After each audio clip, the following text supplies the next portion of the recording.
네, 오늘은요 말씀의 권능으로 사는 삶이란 제목으로 우리가 함께 말씀을 살펴보도록 하겠습니다.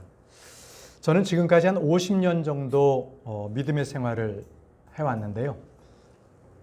그동안에 개신교회도 나가면서 여러 교회를 다녔었죠. 그런데 제가 참 이해할 수 없었던 게 하나가 있습니다. 그것은 주일에 그토록 은혜롭게 예배를 드리고 찬양을 드리고 그리고 아멘으로 화답했던 그러한 성도들의 상당수가 세상에 나가서는 세상 사람들과 똑같이 산다는 것이었습니다.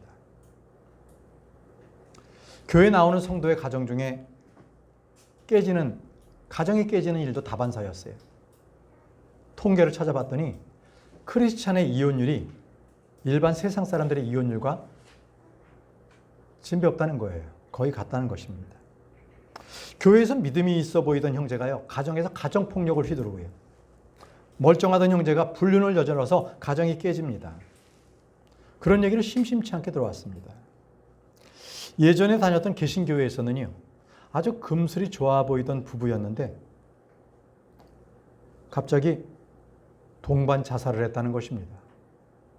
아파트에서 투신 자살을 한 거예요. 교회에서는 믿음 있는 척했지만 그 집에서는 늘 부부싸움을 하고 살았대요. 싸움 끝에 서로 격렬해서 둘 다 그냥 떨어져서 자살한 거죠. 저는 이런 소식을 접할 때 너무 놀라고 어이가 없더라고요. 한동안 멍하니 있다가 스스로 질문해 봤어요. 아니 도대체 교회에서 은혜 받은 사람들이 세상에 나가서는 왜 그러는 거지? 도대체 성도들의 삶 가운데 어떤 일이 있기에 이런 일들이 벌어지는 것인가? 위선자가 아닌 이상 교회에서 은혜 받고 참으로 믿음의 교제를 했던 그 형제가 어떻게 가정과 직장에서는 완전히 다른 사람으로 돌변해서 그렇게 세상에서는 완전히 죄 속에서 살아가는지 도대체 이해가 할 수 없었습니다. 특히 말이죠. 교회에 열심히 나오고 성경 말씀도 꾸준하게 공부하고 이런 형제가 그런다면 저는 그 충격이 너무나 커요. 이것은 마치 우수한 성적으로 졸업한 학생이 정작 사회에 나가서는 직장 생활에 적응하지 못하고 그리고 결혼해서도 실패하고 그래가지고 그것 때문에 놀라는 학교 선생님의 모습과도 똑같습니다. 학교에서는 모범적이고 우수했던 학생이 왜 대체 사회에 나가서는 왜 그 모양인 거예요? 왜 그 모양인가? 1930년대 영국에서 영국 육군에서 이러한 일이 실제 있었습니다. 육군 사관학교를 졸업한 우수한 그 졸업생도가 이제 군에 배치가 됐습니다. 그래서 많은 사람들은 그가 우수한 역량으로 졸업했기 때문에 훌륭한 지휘관이 될 것이라고 확신했었습니다. 그런데 막상 자대에 배치하자마자 그는 훈련 상황에서 우왕좌왕하고 의사결정을 내리지 못하고 그래서 지휘관으로서는 영 합격정이 아닌 사람으로 드러났던 거예요.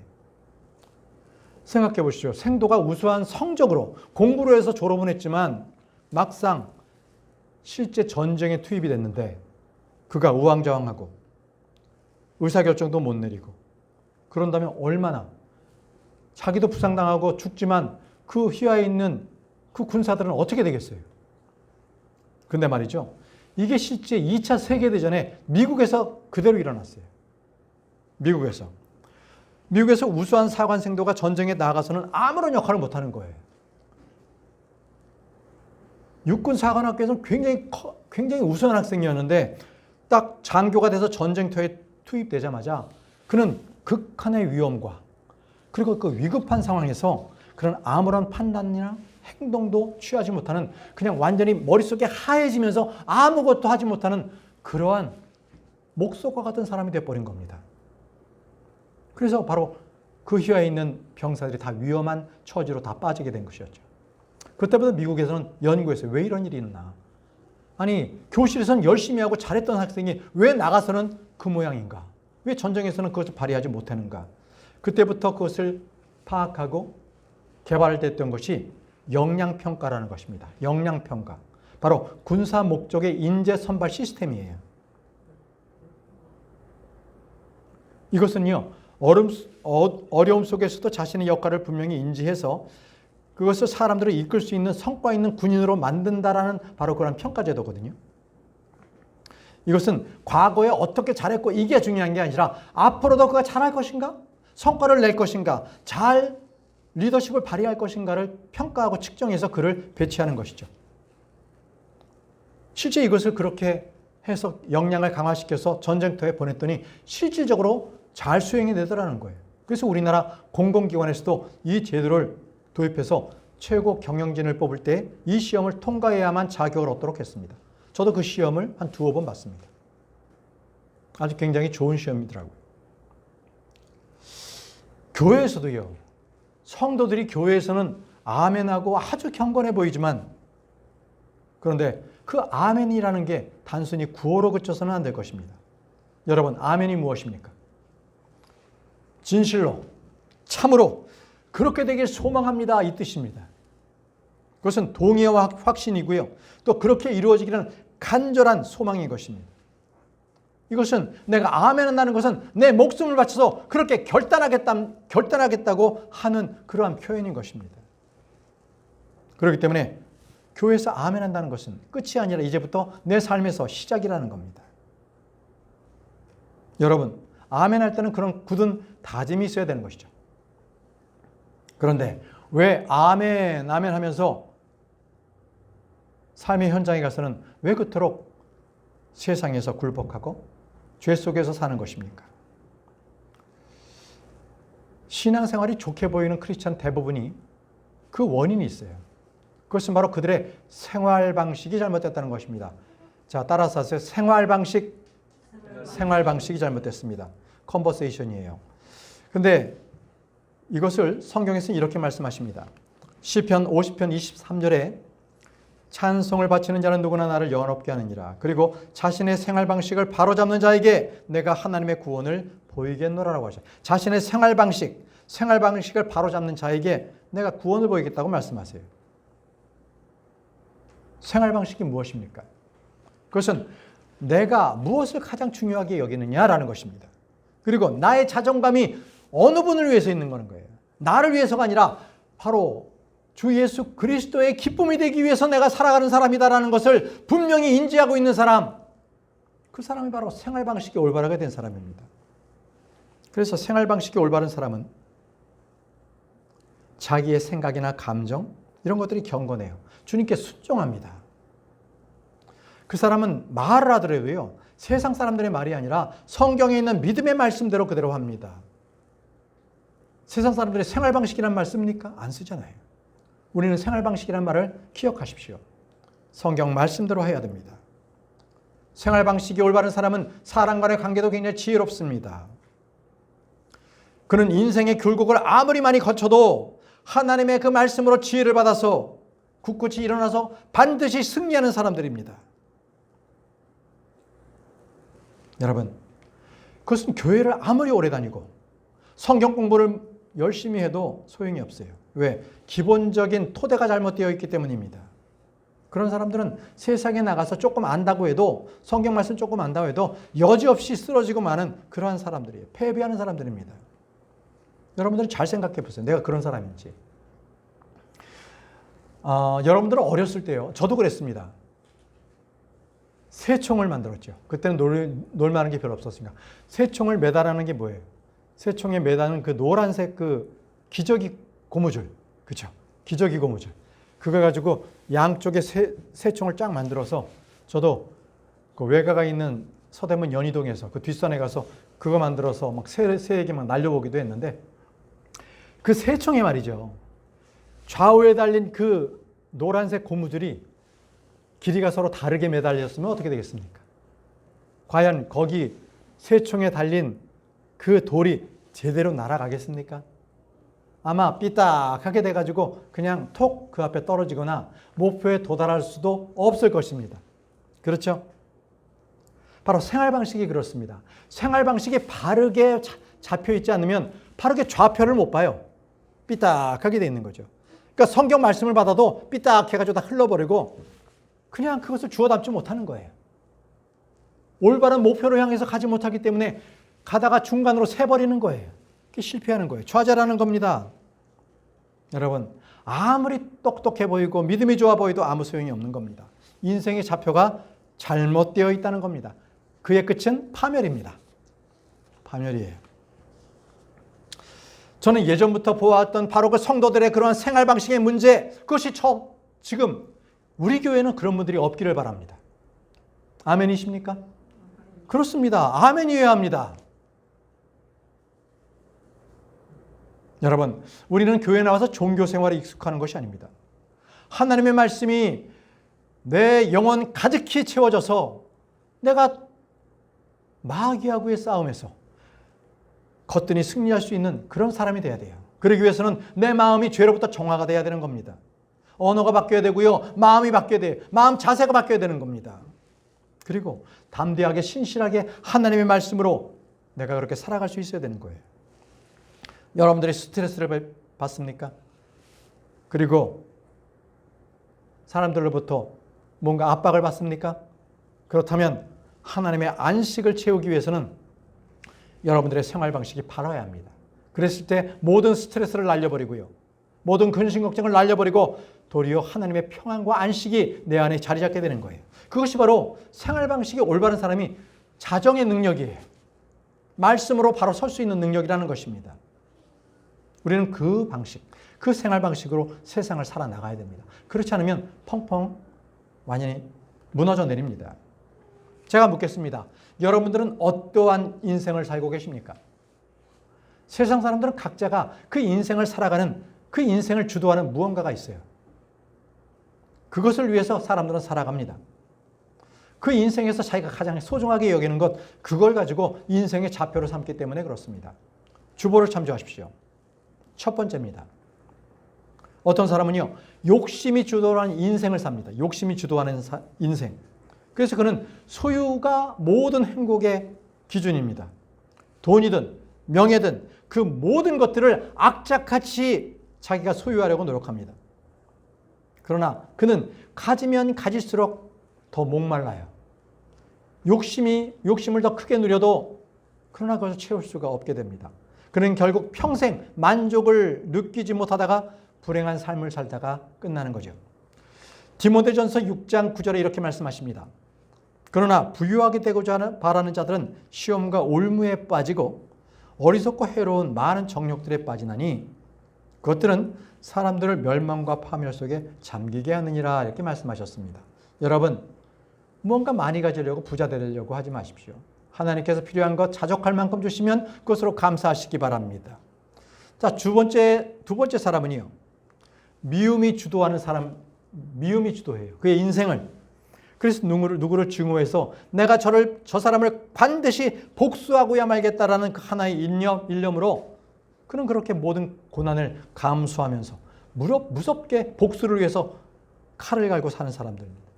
이런 사람의 특징은요, 모든 사람이 적 아니면 아군이에요. 딱 두 개로 나뉘어져요. 그러니까 인생 자체가 피곤한 사람이에요. 모든 사는 게 전쟁이죠. 그런 마음에 평안이 있겠습니까?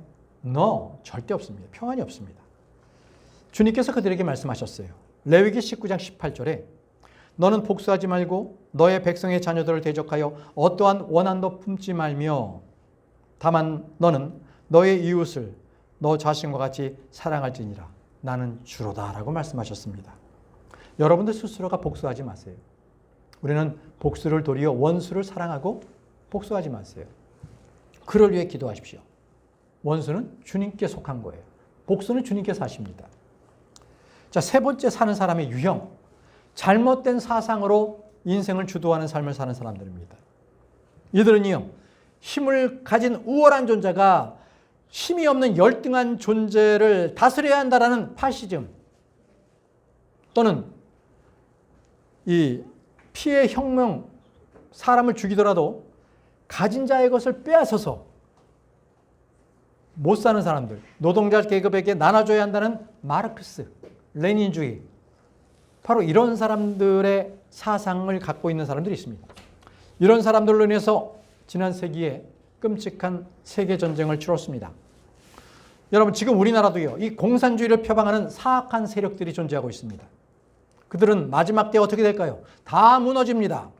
이사야 22장 5절 말씀에 이는 그것이 공경의 날이요 짓밟힘의 날이요 현시의 골짜기에서 만군의 주 하나님에 의한 당혹의 날이자 성벽들을 무너뜨리는 날이요 산들을 향한 부르짖음의 날이기 때문이라고 하셨습니다. 이 말씀은 마지막 대환란 때 다 무너지는 것인데 특히 바로 두 번째 붉은 말을 타고 나타난 적그리스도, 그것이 공산주의로 봅니다. 공산주의는 앞으로 갈수록 더 할 거예요. 그러나 믿음의 사람들은 더 열심히 주님을 믿고 그리고 잘못된 것들에 대해서 그것에 대해서 주님께 아뢰고 반드시 내 세대에서 우리 세대의 공산주의가 퍼지지 않도록 우리는 반드시 기도해야 합니다. 네 번째입니다. 어떤 사람은 열등감으로 살아갑니다. 남들이 자기를 너무 깔본다는 거예요. 어떻게든지 그는 남들에게 무시당하지 않기 위해서 없는 돈에 명품을 사서 치장합니다. 왜? 무시당하지 않으려고. 또 자기는 무언가 해서도 안 돼. 아무것도 안 돼. 그러니까 일이 있으면 도망다녀. 포기해. 이런 사람들. 늘 남과 비교하는데 온통 관심을 쏟는 사람들이에요. 여러분, 저는요, 크리스천들은요, 절대 비교의식을 가지면 안 됩니다. 큰일 나요. 이건 주님께서 그렇게 하지 말라고 하셨거든요. 우리는요, 남과 비교가 아니라 나와 함께 계신 예수 그리스도 그분 한 분으로 감사하면 됩니다. 그분만 있으면 모든 것이 다 만족되기 때문입니다. 주님께서 말씀하셨습니다. 요한복음 16장 27절에 이는 아버지께서 친히 너희를 사랑하시기 때문이니 여러분, 주님께서 나를 사랑하시는 그 하나면 끝나요. 더 이상 나에게 바랄 것이 없는 거예요. 남에게 비교한다는 건 뭐예요? 내가 부족하니까, 공허하니까 자꾸 남과 비교해서 우월감을 가지려고 하고 또는 거기서 자괴감을 느끼게 하는. 그러지 마세요. 우리는요, 모든 것들 비교의식을 완전히 과감하게 버리고 하나님께서 그 말씀이 나의 인생을 주도한다. 주님만을 따르시는 여러분들이 되시길 바랍니다. 자, 오늘 저희는 시편 119편 말씀을 좀 찾아볼 텐데 시편 119편은 작자가 미상이에요. 누가 지었는지 모릅니다. 그러나 많은 사람들이 얘기하기를 이 정도의 놀라운 그러한 계시의 말씀을 이렇게 쓰는 걸 보면 아마 다윗일 것이다. 이렇게들 많이 얘기합니다. 왜냐하면 다윗은요, 많은 인생의 굴곡을 갖다가 겪었잖아요. 그러면서 그는 말씀의 유익함과 말씀이 얼마나 자기가 말씀을 사모하는지를 구구절절 많은 시편을 통해서 남겼거든요. 그리고 시편 119편은 여러분 알파벳 A, B, C, D가 있듯이 그 각 모든 이 말씀들을 테마들을 A 시작하고 B 시작하고 이렇게 해서 그렇게 말씀을 시작해서 끝까지 이렇게 총 176절까지 있는 아주 놀라운 말씀입니다. 여러분, 이 말씀은 다윗이 어려움을 겪고 있는 그 광야의 시대에 이 말씀을 기록했다라고 보입니다. 그는 그 광야에서 어려울 때마다 말씀을 들여다보고 말씀을 통해서 위로를 받았다는 것이죠. 광야가 여러분 삭막하지만 그래도 광야에서 좋은 것은 그곳에 중간중간에 오아시스가 있다는 거예요. 자, 보세요, 여러분. 히브리어로 광야를 뭐라 그러냐면 미드바르라고 합니다. 미드바르. 그런데 말씀인 다바르에서 미드바르가 파생이 된 거예요.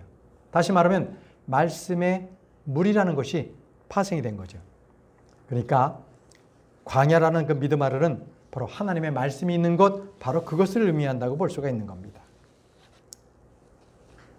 여러분, 우리 하나님의 자녀들은 하나님의 음성을 듣기에 소홀해서는 안 됩니다.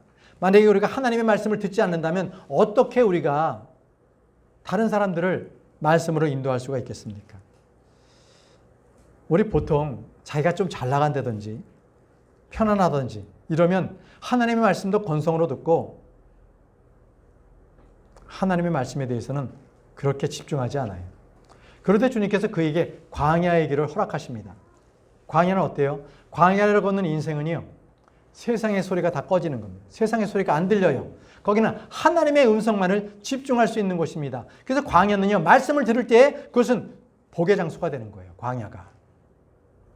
시편 119편 105절에 저는 저의 온 마음으로 당신의 호의를 간청하였나이다. 간청, 주님께 기도했어요. 당신의 말씀에 따라 저를 자비롭게 하여 주옵소서. 말씀과 기도가 지금 이 말씀에 나오고 있습니다. 그렇습니다. 하나님의 음성은요, 기도를 통해서 듣고 말씀을 통해서 우리가 듣게 되는 거예요. 우리는 광야의 길에서 기도를 새롭게 배워야 합니다. 말씀을 새롭게 들어야 합니다. 그것이 바로 광야입니다. 여러분, 우리가 말씀을 들어야 하는 가장 중요한 이유가 오늘 제목에 나와 있어요. 오늘 제목이 무엇입니까? 말씀의 권능으로 사는 삶입니다. 그러면 우리가 어떻게 말씀의 권능을 받겠습니까? 오늘 그것을 몇 가지 알아보려고 합니다. 자, 말씀의 권능이 우리에게 주는 것을 먼저 좀 알아보겠습니다. 말씀의 권능이 우리에게 주는 것, 첫 번째는요, 치유와 회복을 우리에게 주십니다. 치유와 회복을 우리에게 주십니다. 시편 119편 50절에서 52절 말씀을 우리가 한번 찾아보겠습니다.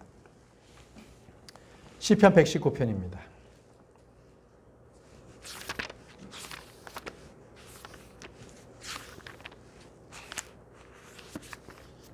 시편 119편 50절에서 52절입니다.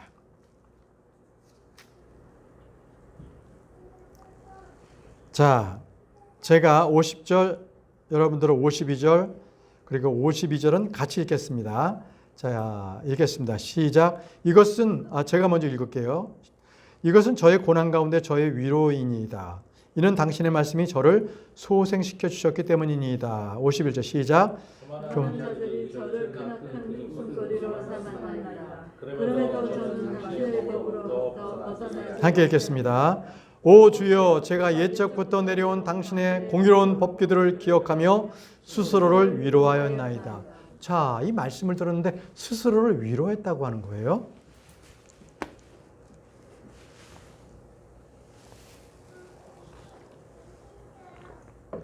지금 이 말씀을 쓸 때 다윗은요, 아주 극심한 광야를 통과하고 있는 때입니다. 특히 그는 주변으로부터 아주 비난과 공격을 받았습니다. 특히 사람들로 인해서 그 비난을 받을 때 굉장히 사람들이 고통이 큽니다. 다른 것보다. 다윗은 평생 동안 사람들로부터 오해받고 비난받고 배신당하고 견제도 받으면서 그렇게 살아왔습니다. 그럼에도 그의 마음에는요, 증오나 쓰라림은 없었습니다. 다윗이 사람들에게 그렇게 시달릴 때마다 다윗은 꼭 하나님의 말씀으로 달려갔어요. 하나님의 말씀을 붙들었기 때문에 그 말씀이 그를 치유했던 것입니다. 여러분들은 마음의 상처를 받았을 때 무엇으로 치유하세요? 막 다른 사람에게 자기 아픈 거를 막 떠듭니까? 그래서 사람에게 위로받으세요? 그 위로가 되지 못해요. 여러분 역시 어려움이 있을 때 주님께 아뢰십시오. 주님께 그 모든 것들을 다 간구하시고 주님께서 해결해 주시기를 구하시기 바랍니다. 여러분, 이 말씀을 보게 되면 스스로 위로하였답니다. 스스로 위로. 그게 뭐예요? 말씀으로 스스로 그것을 치유받았다는 거예요. 말씀으로 치유를 받았다. 여러분, 말씀으로 치유받았다는 것은요, 이렇게 생각하세요. 내가 상처를 많이 받았는데 누군가가 나를 치유해 주기를 바란다는 것은 그런 믿음이 약한 사람이에요. 그 어떤 사람도 여러분들을 위로해 줄 수 없어요. 도리어 저에게 그 말씀하시면 저는 말씀으로 그것을 위로해 드릴 거예요. 왜? 말씀만이 사람의 마음을 위로할 수 있기 때문에 그렇습니다. 하나님의 말씀만이. 그래서 여러분 이렇게 생각하십시오. 내가 뭔가 어려움이 있고 상처받았는데 교회 나오면 뭐 그런 부분들을 막 내 얘기를 들어주고 그러면 좋겠다. 네, 그럴 수 있습니다. 뭐 그렇게 말씀하셔서 같이 기도하십시오. 그러나 사람만 의지하지 말라는 것이죠. 그걸 통해서 주 예수 그리스도를 의지하시기 바랍니다. 아기 때는요, 그냥 떠먹여주면 그냥 먹잖아요. 그러나 조금 더 성장하게 되면 스스로 밥을 먹고 그것을 소화시켜야 하는 것처럼 말씀으로 스스로 상처를 치유할 수 있어야 하는 것입니다. 하나님의 말씀은요, 치유의 능력이 있어요. 회복의 능력이 있습니다. 예레미야 30장 17절 말씀 보실까요? 예레미야 30장 17절에 이는 내가 너에게 건강을 회복시킬 것이요. 건강을 회복시킨다는 거예요.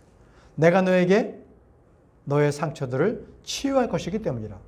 회복도 시키고 치유도 해주신다는 거예요. 무엇이? 하나님의 말씀이. 주가 말하노라. 이는 그들이 너를 추방자라 부르며 말하기를 이것은 아무도 찾는 자가 없는 시온이라 하였기 때문이라. 사람들이 너를 비방하고 모욕해도 나는 나의 말로 너를 회복하고 치유할 것이라고 말씀하시는 거예요. 여러분, 그렇기 때문에 여러분들은 사람들로 받은 억울한 말, 상처받은 말, 독한 말, 무례한 말, 이걸로 상처를 받으셨어요? 그러면 상처받은 말을 계속 마음에 두고 있으면 그는요, 그 상처에서 깨어나올 수 없어요. 도리어 사람이 준 그 상처를 바로 주님께로 갖고 나오십시오.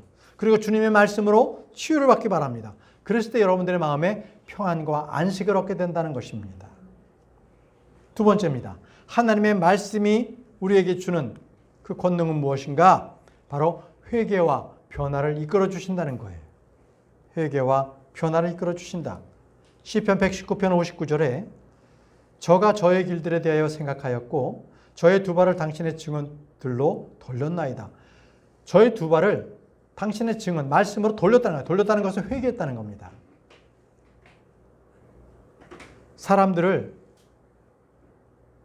내가 어려움이 있다고 해서 사람들을 그 사람에게 원망의 화살을 돌릴 필요도 없습니다. 어떤 면에서는요, 나는 잘하고 있는 것 같은데도 나로 인해서 다른 사람이 상처받을 수 있어요. 그죠? 나도 모르는 사이에 그가 나로 인해서 상처를 받을 수 있어요. 그때 주님께서 나에게 고난을 주세요. 그러면 그게 어떻게 나타나냐면 나에게 고난을 줬을 때 내가 나를 뒤돌아보게 되는 거예요. 아, 주님, 정말 내 안에 나의 못된 모습이 있었군요. 이 고난을 통해서 나의 모습을 회개하게 되는 거죠. 그리고 다시 주님께 돌이킬 수 있는 마음을 허락해 주시는 거예요. 여러분, 하나님의 말씀은요, 권능이 있어요. 하나님의 말씀은 살아있습니다. 히브리서 4장 12절에 이는 하나님의 말씀은 살아있고 권능이 있으며 그 어떤 양날감보다 더 예리하여 혼과 영과 그리고 관절들과 골수들을 찔러 가르기까지 하고 마음의 생각들과 의도들의 분별자이시기 때문이라고 하셨습니다. 여러분, 히브리인들에게 성경은요, 절대무한 아주 그 권위를 가지고 있습니다. 하나님의 말씀은 죽지도 않고요, 무효화되지도 않는 말씀입니다. 주의 말씀은 1.1핵도 변화되지 않습니다. 땅에 떨어지지 않습니다. 하나님의 말씀은 살아있고 권능이 있습니다. 어떠한 군사, 바로 바빌론의 군사나 아시리아의 군사나 로마의 군대들이 휘두르는 그 칼보다 하나님의 말씀의 칼은 너무나 예리해서 우리의 혼과 영과 그리고 관절들과 골수들까지 찔러서 나누기까지 하신다고 말씀하셨습니다. 여러분, 세상 사람들이 사람을 죽이면 그냥 육신만 죽이지만 하나님의 말씀은 그의 혼을 지옥에까지 던져버리는 그런 무서운 말씀인 것입니다. 여러분 잘 아시죠? 여기 어린이 여러분도 잘 아실 거예요. 미국의 16대 대통령 바로 노예를 해방했죠? 예, 아브라함 링컨입니다. 아브라함 링컨은 정규 교육을 잘 받지 못했던 사람입니다. 그러나 그는 평생 성경책을 읽으면서 하나님의 지혜를 얻은 사람이에요. 그래서 미국 워싱턴주에 워싱턴 DC에 가게 되면 거기에 링컨 기념관이 있거든요. 거기 가게 되면 낡은 그 링컨의 책이 성경책이 한 권 있어요. 특히 거기는 시편 34편의 그 페이지가 가장 손때가 가장 많이 묻었다고 해요. 시편 34편 4절에 내가 주를 찾았더니 그분께서 나의 말을 들으셨고 나의 모든 두려움 속에서 나를 구출하셨도다. 링컨은요, 수많은 정적들 속에서도 그들의 공격을 도리어 사랑과 담대함으로써 그 공격을 잘 이겨냈던 겁니다. 바로 그것은 하나님의 말씀 때문에 가능했던 일입니다. 하나님의 말씀을 통해서 인생이 주도된 사람은 자기 안의 더러움을 말씀으로 깨끗하게 씻는 사람입니다. 그래서 어떠한 어려움이 와도 그 어려움 속에서 감사함을 찾게 되는 겁니다. 뭔가 조금 더 내가 있다고 하면 방자하게 되고 교만하게 되고 하나님의 은혜를 잃어버리는 사람이 되는 거죠. 그런데 그쯤에서 하나님께서 나에게 고난을 주신다면 얼마나 감사합니까? 그 고난을 통해서 내가 얼마나 그동안에 교만했는지를 깨닫게 되는 것이죠. 여러분, 하나님은요, 나에게 그 말씀이 나를 겸손하게 하고 회개하게 하고 주님께로 돌이키게 하는 그 은혜를 주시기를 원하시는 그 말씀인 겁니다. 자, 세 번째는요, 말씀은 우리를 거룩하게 한다는 겁니다. 말씀은 우리를 거룩하게 한다. 자, 따라서 하십시오. 말씀은 우리를 거룩하게 한다. 그렇습니다. 예레미야 23장 9절 말씀에 예언자들로 인하여 그분 안에 있는 나의 마음이 상하였도다. 나의 모든 뼈들이 흔들리는도다. 주로 인하여 그분의 거룩한 말씀들로 인하여 내가 술 취한 사람 같고 포도주에 취한 사람과 같도다.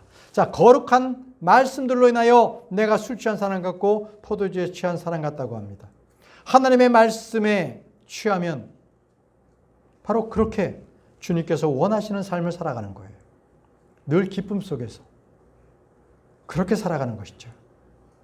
말씀은 우리의 인격과 생각을 바꿔주십니다. 어떠한 사람이 나를 공격한다 할지라도 나는 거룩한 아주 그러한 삶을 살아가게 되는 것이죠. 요한복음 17장 17절에 당신의 진리를 통하여 그들을 성결하게 하소서.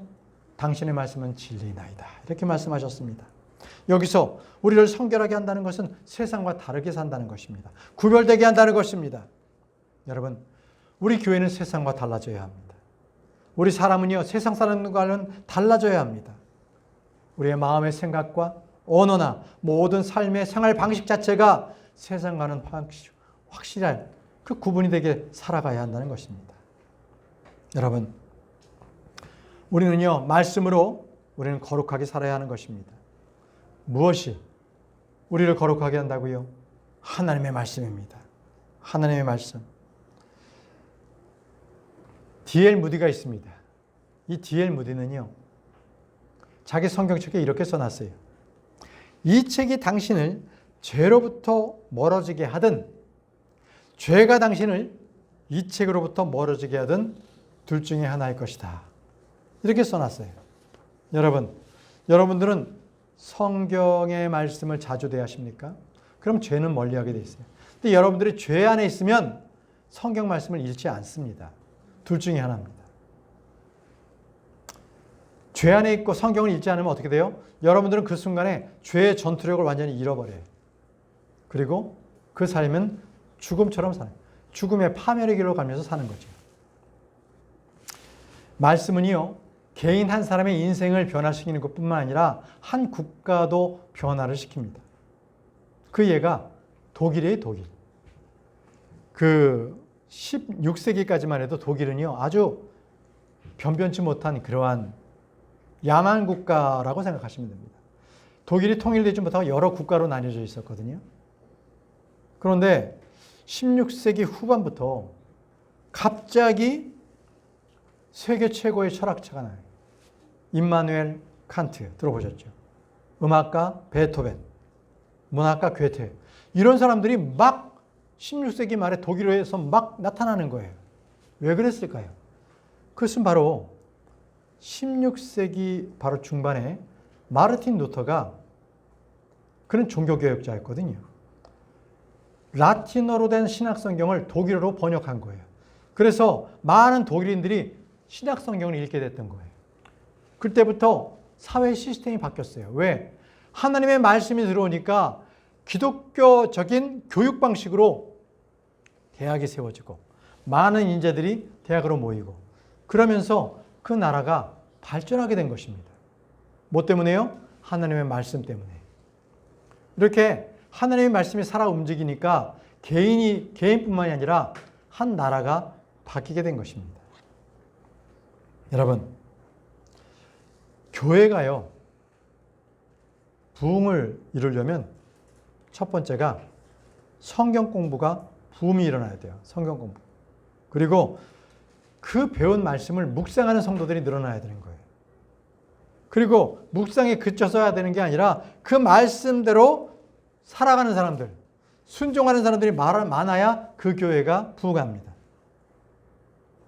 여러분, 말씀을 묵상하고 배우고 실천할 때 엄청난 권능이 임한다는 것을 아시기 바랍니다. 자, 이제 말씀을 정리하겠습니다. 여러분, 우리가 하나님의 권능으로 살기 위해서 딱 한 가지 해야 할 일이 있습니다.